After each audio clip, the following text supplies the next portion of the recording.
Good morning বন্ধুরা, তোমরা সকলে কেমন আছো? আশা করি ভালো আছো। তো দেখো আরও একটা নতুন ভিডিও নিয়ে চলে এসেছি তোমাদের সামনে, আশা করি ভালো লাগবে।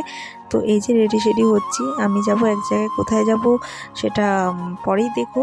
তো এই যে রেডি হচ্ছিলাম, এমন সময় দাদাকে ফোন করলাম, যে দাদা টোটো আর কি ঠিক করেছি সেই দাদা বললো যে একটু লেট হবে, কারণ অন্য ভাড়া নিয়ে গেছে, তো 5-10 মিনিট লেট হবে, তাই একটু লেট করে আবার রেডি হচ্ছিলাম। হয়ে গেছি প্রায় রেডি।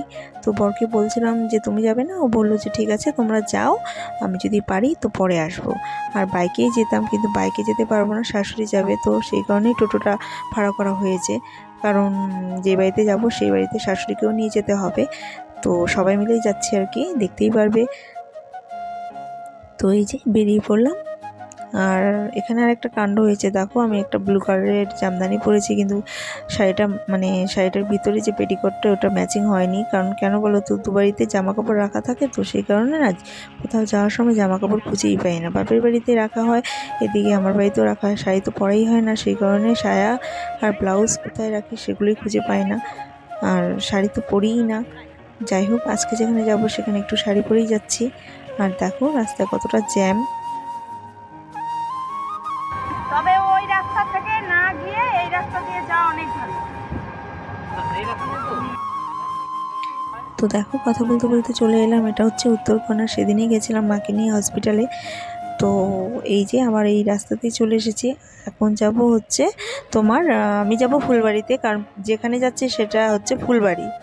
তো ফুলবাড়িতে এসে আমরা বাড়ি খুঁজে পাচ্ছিলাম না, তো অনেক দিন আগে এসেছিলাম, তো আজকে আবার মানে অনেক বছর পরে এলাম।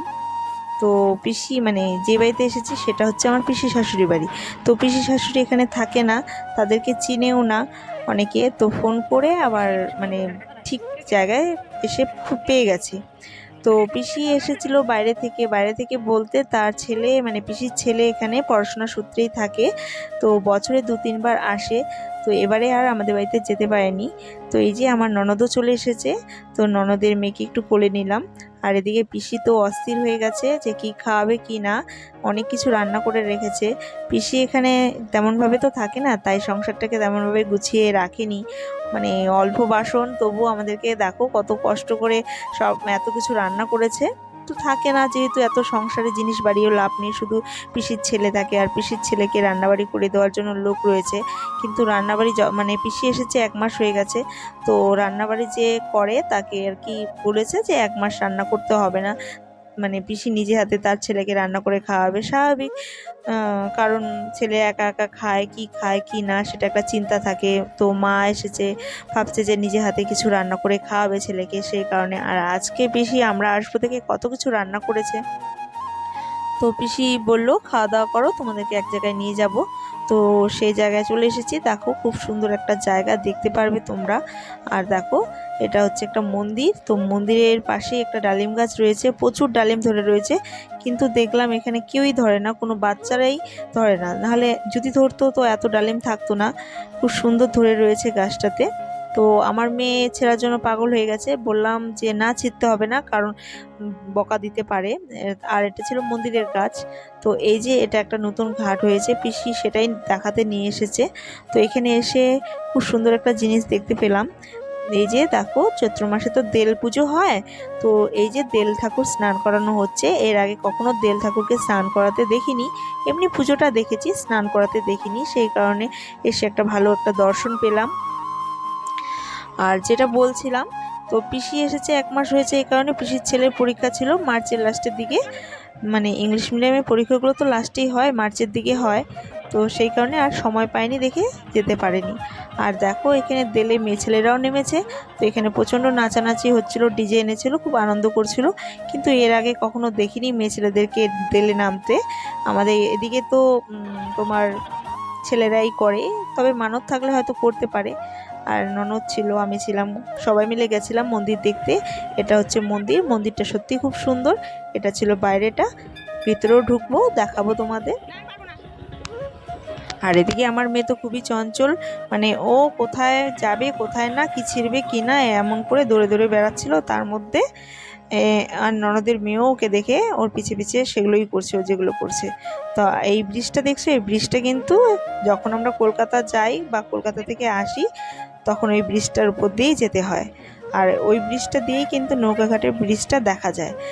যখন আসতাম এর আগে এই ব্রিজের উপর দিয়ে, তখন ভাবতাম এটা কোন ব্রিজ, মানে চেনা যেত না, কিন্তু আজকে সেই জায়গায় এসে দেখে নিলাম।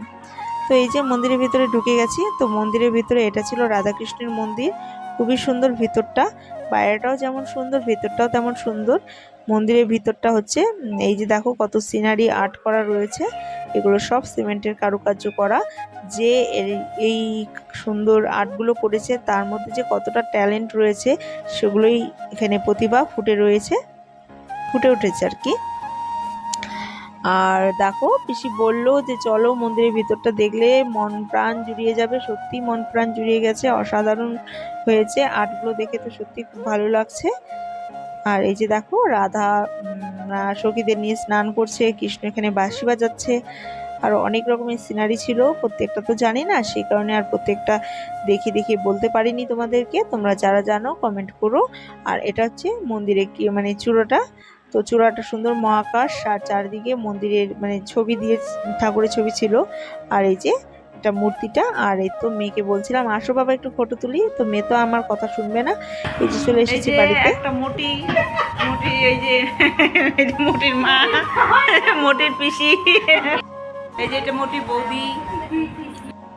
তো সবাই মিলে একটু হাসাহাসি করছিলাম। তারপর আর বেশি লেট করিনি, অনেকটা লেট হয়ে গেছে, অন্ধকার হয়ে গেছে প্রায় সন্ধ্যা এখন।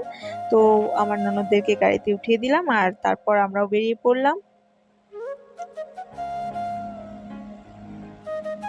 তো কত দোকান পাশান। তো দাদাকে বলছিলাম এর আগে যখন এসেছিলাম অনেকটা ফাঁকা ছিল, এখন দিন দিন মানে জমজমাটি হয়ে যাচ্ছে, কিছুই চেনা যায় না। সত্যি জায়গা মানে ফাঁকা জায়গা আর ফাঁকা নেই। আর মেয়ে তো দারুণ ঘুমিয়েছিল, সেই কারণে বলছিলাম তুমি তো ফুলবাড়ি থেকে আমবাড়ি পৌঁছে গেলে, তবু তোমার ঘুম এখনো ক্লিয়ার হয়নি, দেখো কেমন ঘুমাচ্ছে। তো এই তো আজকের ভিডিওটাই ছিল বন্ধুরা, ভালো থেকো, বাই বাই, গুড নাইট। ভিডিওটি ভালো লাগলে লাইক শেয়ার কমেন্ট সাবস্ক্রাইব করে দিও।